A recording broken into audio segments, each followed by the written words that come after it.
Hello guys, আসসালামু আলাইকুম রহমতুল্লাহি ওয়া বারাকাতুহু and welcome to my another blog.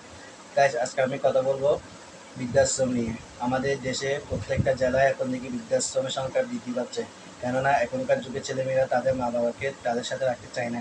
কারণ তাদের মা বাবা নাকি বুড়ো হয়ে গেছে, তাদের মা বাবার গা থেকে দুর্গন্ধ ছড়াবে বলে, তাদের মা বাবার পায়খানা পেচ্ছাব সাফ করতে হবে বলে তাদেরকে তাদের সাথে রাখতে চায় না। কারণ তারা বলে যে তাদের দুর্গন্ধ থেকেও মুক্তি পাওয়ার জন্য তাদেরকে বৃদ্ধাশ্রমে রেখে দেওয়া উচিত।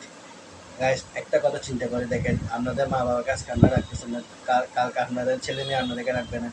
কারণ আপনার ছেলেমেয়েরা বলবে আপনাদের মা বাবাকে রাখেন না বলে আপনাদেরকে কী জন্য দেখবো আমি।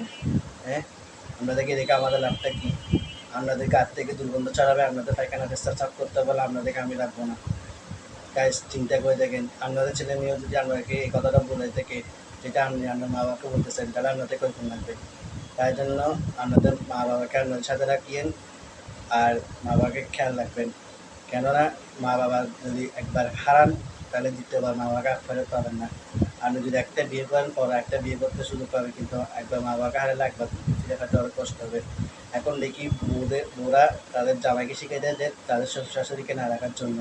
কেননা বউদেরকে উচিত শিক্ষা দিবে বলে মা বাপরা তাদের শ্বশুর শাশুড়িরা তাদেরকে, তাই জন্য তারা তাদেরকে রাখতে চায় না। বউদেরকে বলতেছি, আপুরা আপনারা আপনাদের শ্বশুর শাশুড়িকে রাখিয়েন। আপনারা যদি আপনার শ্বশুর শাশুড়িকে রাখতে না চান তাহলে আপনারা একদিন পাস্তাবেন। আপনাদেরকে একদিন আপনাদের ছেলে মেয়েরাও বিয়ে করে দিবে। ঠিক তেমনি ভাইদেরকেও বলতেছি, ভাইয়েরা আপনারা আপনাদের মা বাবাকে রাখবেন।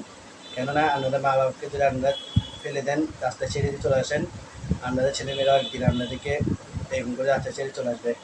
তাই বলতেছি, আপনারা আপনাদের মা বাবাকে সুখে রাখতে থাকবেন, শান্তিতে রাখবেন। ধন্যবাদ। আসসালামু আলাইকুম।